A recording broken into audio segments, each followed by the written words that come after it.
Shulchan Aruch, Siman Tedvav, on est saïf. Et alors, on avait dit que le tzitzit, quand on va le nouer, il faut qu'il soit au-dessus. Il y a un chiot minimum, ouais. Parce que s'il est trop bas, c'est pas valable. Saïf et Tedvav, saïf et, ouais.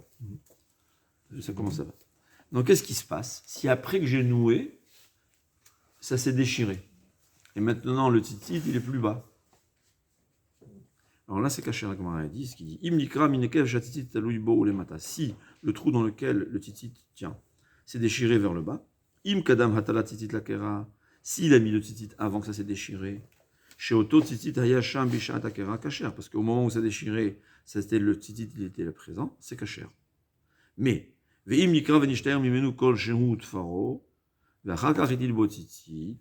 Et si ça s'est déchiré avant qu'ils mettent les tzitzit, et il a recousu, alors là, il mouchel sévère. Si c'est un habit en laine, cacher les couleurs alma, il n'y a pas de problème parce qu'on n'a pas l'habitude de coudre. Comme si vous vous souvenez, on n'a pas le droit de coudre avec un fil qui est le même composant que l'habit, de peur qu'il va par erreur laisser ce fil en tant que tzitzit. Donc, puisque c'est en laine et on n'a pas l'habitude de coudre avec de la laine, il n'y a pas de problème. Et si cet habit il est en coton ou tout autre matériau qu'on a l'habitude de coudre avec un fil qui est du même matériau, là, loït pour le dan Rashi, il ne faut pas coudre en dessous en Rashi. Comment on va faire? On va prendre un autre matériau. Si c'est du coton, je vais prendre du polyester. Et si c'est de la soie, on va prendre du coton. Il n'y a pas de problème. Moi, je veux prendre. Il y a qui disent qu'il vaut mieux que ce soit de couleur, donc on peut coudre avec ce rapport. Quand c'est dans l'endroit, on peut coudre avec un matériau qui est différent de l'habit. Et si ça s'est totalement déchiré, il a recousu. D'après Rav Amram Karon, ce qu'on a vu hier, c'était pas bon. Ce qui nous concerne à nous, c'est quoi? Que si on a noué le tzitzit et ça s'est déchiré, bien que maintenant c'est plus en bas, donc on a dit qu'il faut Melo Kesher Goudal, ouais, c'est cet espace, cette distance. Alors si c'était déchiré avant que je mette, c'est pas sourd. Mais là, puisqu'au moment où j'ai noué, c'était Kesher, bien qu'ensuite ça s'est déchiré, il n'y a pas de problème.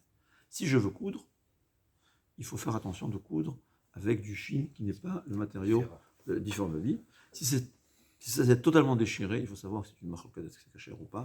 Donc si j'ai rien d'autre, on peut l'utiliser, mais sinon, de toute façon, il faut savoir que si ça s'est déchiré totalement, il faudra recoudre, défaire les tzitzit et les remettre. Aujourd'hui, non pas quelqu'un qui est dans un endroit où il ne peut pas le faire, c'est ce qu'il faudra faire. Bon, ça y va. Si c'est déchiré, c'est plus 4 points. Quand même, quand ça s'est déchiré, il a enlevé. C'est complètement déchiré. Non, c'est resté carré. Ouais, c'est resté carré. Alors, il faudra recoudre. S'il est resté un peu, il n'y a pas de problème, tu recouds. Pas de problème, mais pas avec du fil de l'habit, du genre de la vie. Si ça s'est totalement déchiré, c'est une marloquette, est-ce que c'est caché ou pas? Parce qu'il y a qui disent que puisque c'est totalement déchiré, cette partie, même si tu l'as recousue, ne fait plus partie de l'habit. C'est Rav Amram Karon. Donc, si j'ai rien d'autre, c'est ce que je vais faire. Mais il faut savoir que dans ce cas-là, puisque c'était pas sourd, il faudra dénouer le fil et le renouer à nouveau. Après avoir couru. Ce qu'on a l'habitude de mettre les coins, on rajoute un morceau de coin. Et de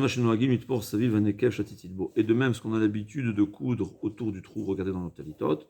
Alors là, il te dit, si c'est un habit en soie, c'est problématique s'il va coudre avec un fil en soie. Parce que yesh la roche, bedavar le dad Rashi, d'après Rashi, c'est pas valable. Shelote shum tfira, les matam, mishalosh, les ma'ala, mikesher budal. D'après Rashi, il faut qu'il n'y ait aucune couture du même genre, on a déjà dit ça, mais ça se répète. Ouais. Le wadin, bechol makom, shetofer bechut, shum minatitzit, de chayshinan, shema yikach oto chut, lechut atitzit. C'est-à-dire bechol makom. Ouais. C'est-à-dire, il faut faire attention. C'est-à-dire, c'est pas seulement autour du trou, c'est tout endroit dans ce coin. Rappelez-vous, on n'a pas le droit de coudre avec. Donc aujourd'hui c'est en laine, il n'y a pas de problème, ou si c'est en coton, il ne faut pas prendre du coton. Il y a une seule halakha que hier j'ai oublié de préciser. On a des fois le talit katan, il s'est déchiré. Alors là, si ça s'est déchiré totalement, on a dit que le talit, alors puisque maintenant chaque moitié n'a plus la quantité, c'est pas soul, il faut tout défaire, recoudre et refaire. Qu'est-ce qui se passe si ça s'est déchiré? Minorité, il n'y a pas de problème. Si c'est déchiré en majeure partie, là c'est une marloquette. Une marloquette, est-ce que ça reste caché ou pas? Donc il faut faire attention. Alors celui qui veut être marmire, comment trancher, je ne sais pas. Mais celui qui il vaut mieux dans ce cas-là, tout recoudre et refaire. Maintenant, on ne parle pas à quelqu'un qui peut acheter Zekeli Manveu. Ouais. Dans le temps, les gens étaient pauvres. Quand vous avez le costume déchiré, vous cousez. Aujourd'hui, pour Hachem. Donc, si on a la possibilité, c'est sûr que le plus tôt possible, ramener un nouveau talit qui n'est pas déchiré. Mais à savoir, quand c'est majorité déchirée, c'est plus problématique. Bediavad, on pourra coudre. Bediavad, parce qu'il y a qui permettent. Mais a priori, c'est plus problématique. Donc, si c'est déchiré minorité, c'est-à-dire la majeure partie qui est restée, c'est valable. Si c'est la majeure partie qui s'est déchirée, c'est une marloquette. Et si ça s'est déchiré totalement, donc il faudra tout refaire à nouveau. Batzlacha, Kol Tov.